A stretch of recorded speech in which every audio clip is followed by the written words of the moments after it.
Today, I'm going to talk to you a little bit about spatial perspective using something called pattern recognition to help solve problems in the real world. And we're going to take a look at the cholera outbreak in 1854 in London to show that type of spatial or pattern recognition that we can find.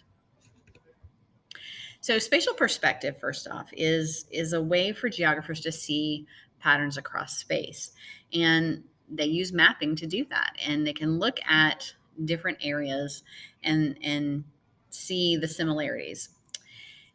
And the reason they do this is because geographers' primary role is to ask the why of where. Okay, so why is X happening here? So, why is a disease outbreak happening here? Why is a spread happening here? We can relate this to COVID-19 very easily, but we're going to look at a different virus. And to kind of get us in that process of thinking that way, look at this photo. Why is KFC in Tokyo, Japan? Okay, so we see that it is KFC. Oops. We see that it's KFC. We see that it's in Japan by the writing, by the monetary information. Colonel Sanders is right there. So the reason why KFC is in Japan, a primary reason, is that the Japanese love fried chicken. They have a cultural tradition of actually eating fried chicken on Christmas Day. So yes, KFC is a corporation and they want to make money, but one reason they can make that money in Japan is because the Japanese like fried chicken. So now let's talk about the cholera epidemic. Now, if you want, you may open up the slideshow that's on your classroom assignment and you can view the video. But I can tell you exactly what cholera is. Cholera is essentially a viral bacterial infection that spreads primarily through water, but it can also spread through people that don't wash their hands, just by touching objects. If I hand you something and I have cholera, and then you pick up what I have touched, it can spread that way, just like the flu, just like the common cold. And then also, if something like flies may end up, they fly into some fecal matter, and then they fly and touch your food or fly and sit on the table, and they're dropping that virus everywhere that they fly to. But the primary way that it spreads is through water. Okay. So let's think about spatial perspective and a cholera epidemic. In 1854, August of 1854, Soho in London experienced a really bad a really bad cholera epidemic. In a month, it killed 500 people. By the time it would end, the epidemic would end, we're talking later in September, it will have claimed the lives of 616 people. There was a doctor by the name of John Snow who used geography to help end the crisis. So think about this for a minute. And if you were in Dr. Snow's shoes, what would you do to end the cholera epidemic? So just think about that for a second.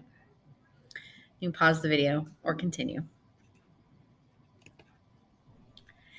Now, knowing that we talked about spatial perspective and it's the being able to find patterns across space, across land, across a city, how do you think you would use spatial perspective to identify the source of the cholera problem? So some students in class said maybe you would look at a map to find out where people are dying, so you could contain that area. Maybe you would look at doing some type of study to find out who was getting sick, how they were getting sick, and if they were connected to other people that were getting sick. Well, what John Snow ended up doing is he mapped the cholera in the area. So I'm going to show you, this is a 21st century version of John Snow's cholera map. And he did two things. The first thing he did is he mapped throughout London where, or throughout the Soho area, where all of the water pumps were. Okay. The second thing he did is he mapped the number of people that died within Soho and in every house. So if I zoom in, I can see, if I click on this house, I can see that one person died. If I click on this house, I can see that 15 people in that house died. And if I go to this one, 3. If I go out here, 1 person. If I go out to this area, 3 people, 4 deaths, and 2 deaths, and so on. What he did is he used kind of a process of elimination. He said that the pump that needed to be turned off is obviously the one where most people are dying from. Now, we need to remember about London in 1854. We're in the middle of the Industrial Revolution. Lots of people are living very closely together. The town is full of pollution. If you could imagine kind of a smoky, um, smoky gray town, lots of manufacturers or mills and things burning coal. That coal is then released into the atmosphere from the smoke and so on. So it's not a very clean place. And so as he looks around to see, he finds out that most of the deaths that are coming out of this area are coming from what we would call the Broad Street pump. Now, this pump, it's now called Broadwick Street, but the Broad Street pump, if you look around, has a number of people that are dying. 10, 5, 7, 3. Like all of these people are dying right within this area. Okay. So he decides to turn off the Broad Street pump, this one right here, at Broad Street and Marshall. And from doing this, he ends up eliminating the cholera epidemic in this portion of Soho within a matter of weeks. Now, again, he used the idea of patterns across space or across land. When he was looking, he was finding that the farther away from that particular pump, the less likely there were deaths, or the number of people that died per household might have been less. Now, there are a few things that maybe were anomalies, like this house here has 8 people that died in it.